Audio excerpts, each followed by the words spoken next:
Varthur police ಠಾಣೆ ವ್ಯಾಪ್ತಿಯಲ್ಲಿ ನಡೆದ ಆಘಾತಕಾರಿ ಘಟನೆಯೊಂದು ತಡವಾಗಿ ಬೆಳಕಿಗೆ ಬಂದಿದೆ. ಲಿವಿಂಗ್ ರಿಲೇಶನ್ಶಿಪ್ನಲ್ಲಿದ್ದ ಯುವತಿಯನ್ನ ಆಕೆಯ ಪ್ರಿಯಕರನೇ ಕೇಬಲ್ ವೈರ್ನಿಂದ ಕತ್ತು ಹಿಸುಕಿ ಕೊಲೆ ಮಾಡಿದ್ದು, ನಂತರ ಆತ್ಮಹತ್ಯೆ ಎಂದು ಬಿಂಬಿಸಲು ಯತ್ನಿಸಿದ್ದ ಅಮಾನವೀಯ ಘಟನೆ ತಡವಾಗಿ ಬೆಳಕಿಗೆ ಬಂದಿದೆ. ಕೊಲೆಯಾದ ಯುವತಿಯನ್ನ ರಂಜಿತಾ ಎಂದು ಗುರುತಿಸಲಾಗಿದ್ದು, ಅಯ್ಯಪ್ಪ ಎಂಬಾತ ಈ ಕೃತ್ಯ ಎಸಗಿರುವುದಾಗಿ ಪೊಲೀಸರು ತಿಳಿಸಿದ್ದಾರೆ. ಕೊಡಗು ಮೂಲದವರಾದ ರಂಜಿತಾ ಮತ್ತು ಅಯ್ಯಪ್ಪ ಕೆಲ ವರ್ಷಗಳಿಂದ ಪರಸ್ಪರ ಪರಿಚಿತರಾಗಿದ್ದರು. ಅಯ್ಯಪ್ಪ ತನ್ನ ಪತ್ನಿಯಿಂದ ದೂರವಾದ ಬಳಿಕ ಅದೇ ಊರಿನ ರಂಜಿತಾಳನ್ನ ಪ್ರೀತಿಸಲು ಶುರು ಮಾಡಿದ್ದ. ಬೇರೆ ಜಾತಿಯವರಾಗಿದ್ರೂ ಕೂಡ ರಂಜಿತಾಳನ್ನ ಮದುವೆ ಆಗಿರುವುದಾಗಿ ಆಕೆಯ ಕುಟುಂಬಸ್ಥರಿಗೂ ಒಪ್ಪಿಸಿ ಬೆಂಗಳೂರಿಗೆ ಕರೆತಂದಿದ್ದ. ವರ್ತೂರು ಠಾಣೆ ವ್ಯಾಪ್ತಿಯಲ್ಲಿ ವಾಸವಾಗಿದ್ದ ಈ ಜೋಡಿ ಕೆಲ ತಿಂಗಳಿನಿಂದ ಲಿವಿಂಗ್ ರಿಲೇಶನ್ಶಿಪ್ನಲ್ಲಿದ್ದರು. ಅಯ್ಯಪ್ಪ ಡ್ರೈ ಫ್ರೂಟ್ಸ್ ಅಂಗಡಿಯೊಂದರಲ್ಲಿ ಸೂಪರ್ವೈಸರ್ ಆಗಿ ಕೆಲಸ ಮಾಡ್ತಿದ್ದ. ಇತ್ತೀಚೆಗೆ ಇವರಿಬ್ಬರ ನಡುವೆ ಜಗಳಗಳು ಹೆಚ್ಚಾಗಿದ್ವು. ಅಯ್ಯಪ್ಪ ಜಾತಿ ನಿಂದನೆ ಮಾಡಿ ಹಲ್ಲೆ ಮಾಡುತ್ತಿದ್ದ ಎಂದು ರಂಜಿತಾ ತನ್ನ ಪೋಷಕರ ಬಳಿ ಹೇಳಿಕೊಂಡಿದ್ಲು.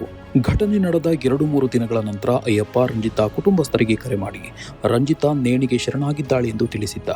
ಅಯ್ಯಪ್ಪನ ಹೇಳಿಕೆಯ ಬಗ್ಗೆ ಅನುಮಾನಗೊಂಡ ರಂಜಿತಾ ಕುಟುಂಬಸ್ಥರು ಪೊಲೀಸರಿಗೆ ದೂರು ನೀಡಿದ್ರು. ತನಿಖೆ ನಡೆಸಿದ ವರ್ತೂರು ಪೊಲೀಸರಿಗೆ ರಂಜಿತಾಳನ್ನ ಕೇಬಲ್ ವೈರ್ನಿಂದ ಕುತ್ತಿಗೆ ಬಿಗಿದು ಕೊಲೆ ಮಾಡಿರುವುದಾಗಿ ಪತ್ತೆಯಾಗಿದೆ. ಸದ್ಯ ಆರೋಪಿ ಅಯ್ಯಪ್ಪನನ್ನ ಬಂಧಿಸಿರುವ ಪೊಲೀಸರು ಹೆಚ್ಚಿನ ತನಿಖೆ ನಡೆಸುತ್ತಿದ್ದಾರೆ. ಮೃತದೇಹವನ್ನು ಕೊಡಗಿನ ಪೊನ್ನಂಪೇಟೆಗೆ ತೆಗೆದುಕೊಂಡು ಹೋಗಲಾಗಿದೆ. ಇನ್ಸಿಡೆಂಟ್ ಆಗಿರುತ್ತದೆ. ಅದರಲ್ಲಿ ಒಬ್ಬ ಮಹಿಳೆಯರನ್ನು ಅನ್ಕಾನ್ಷಿಯಸ್ ಸ್ಟೇಟಸ್ನಲ್ಲಿ ಹಾಸ್ಪಿಟ್ಲಿಗೆ ಕರ್ಕೊಂಡು ಹೋಗಿದ್ದಾರೆ, ಸ್ಪರ್ಶ ಹಾಸ್ಪಿಟ್ಲಿಗೆ ಅಂತ. ಅಲ್ಲಿಂದ ಅವಳು ಡೆತ್ ಡಿಕ್ಲೇರ್ ಆಗಿದೆ ಅಂತ ಉದ್ದೇಶಕ್ಕೆ ಅಲ್ಲಿಂದ ಬಾಡಿನಿ ವೈದೇಹಿ ಹಾಸ್ಪಿಟ್ಲಿಗೆ ಶಿಫ್ಟ್ ಮಾಡಿದ್ದಾರೆ.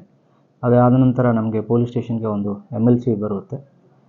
ಅದಾದರ ಮೇಲೆ ಅವರು ತಾಯಿ ಯಾರಿದ್ದಾರೆ, ಇಲ್ಲಿ ಮೃತಪಟ್ಟಿದ್ದವರ ತಾಯಿ ಬಂದು ಪೊಲೀಸ್ ಸ್ಟೇಷನಲ್ಲಿ ಕಂಪ್ಲೇಂಟ್ ಕೊಡ್ತಾರೆ. ಅದರಲ್ಲಿ ನಮ್ಮ ಮಗಳು ಕಳೆದ 2 ತಿಂಗಳಿಂದ ಇಲ್ಲೇ ಒಬ್ಬರ ಜೊತೆ ಇಲ್ಲಿ ನಮ್ಮ ಗೊತ್ತಿದ್ದವ್ರ ಜೊತೆ ಇಲ್ಲಿ ಬಂದು ಇದ್ದಾರೆ. ಅವ್ರಿಗೆ ಮದುವೆ ಮಾಡಿಕೊಂಡಿದ್ದ ಉದ್ದೇಶದಿಂದ ಕೊಡಗುಯಿಂದ ಇಲ್ಲಿಗೆ ಬಂದು ವಾಸ ಮಾಡ್ತಾ ಇದ್ದಾರೆ. ಆ್ಯಂಡ್ ಅದಾದ ನಂತರ ಅವ್ರ ಮಧ್ಯದಲ್ಲಿ ಏನೋ ಜಗಳ ಆಗಿದೆ, ಒಂದು ವಿಷಯಕ್ಕೆ ಪರ್ಸ್ನಲ್ ಇಶ್ಯೂಸ್ ಬಗ್ಗೆ ಜಗಳ ಆಗಿದೆ. ಸೊ ಆ ಜಗಳ ಆಗ್ತಾ ಇದ್ದಾಗ ಅವರು ಮರ್ಡರ್ ಮಾಡಿ, ಅಂದರೆ ಅವನಿಗೆ ಕೊಲೆ ಮಾಡಿಬಿಟ್ಟು ಇವರು ಆತ್ಮಹತ್ಯೆ ಮಾಡ್ಕೊಂಡಿದ್ದಾರೆ ಅಂತ ಪ್ರತಿಬಿಂಬಿಸಲಿಕ್ಕೆ ಪ್ರಯತ್ನ ಮಾಡಿದ್ದಾರೆ ಅಂತ ಹೇಳಿ ಕಂಪ್ಲೇಂಟ್ ಕೊಟ್ಟಿದ್ದಾರೆ. ಅದು ಆಧಾರದ ಮೇಲೆ ನಾವು FIR ರಿಜಿಸ್ಟರ್ ಮಾಡಿದ್ದೀವಿ. Under the murder sections and atrocity case also has been added. ಅದರಲ್ಲಿ ಸೆಕ್ಷನ್ಸ್ಗಳನ್ನು ಆ್ಯಡ್ ಮಾಡಿದ್ದೀವಿ. ಫರ್ದರ್ ಇನ್ವೆಸ್ಟಿಗೇಷನ್ ನಮ್ಮ Varthur police station inspector carry forward ಮಾಡಿ ಮತ್ತು ಸ್ಪಾಟ್ ವಿಸಿಟ್ ಮಾಡಿ ಅದ ನಂತರ ಏನೇನು ಯಾವ ರೀತಿಯಲ್ಲಿ ಕ್ರೈಮ್ ಆಗಿರೋದು ಅಂತ ಬಗ್ಗೆ ಪ್ರಾಥಮಿಕ ವಿಚಾರಣೆ ನಡೆಸಿದ ಮೇಲೆ ಅದರಲ್ಲಿ ಗೊತ್ತಾಗೋದು ಏನಂದರೆ, ಈ ಅಕ್ಯೂಸ್ ಯಾರಿದ್ದಾರೆ ಇದರಲ್ಲಿ around 26 years old person, dry fruit ಶಾಪ್ನಲ್ಲಿ ಕೆಲಸ ಮಾಡುವಂಥವರು. ಅವರು ಕೊಡಗು ಜಿಲ್ಲೆಗೆ ಸಂಬಂಧಪಟ್ಟವರು.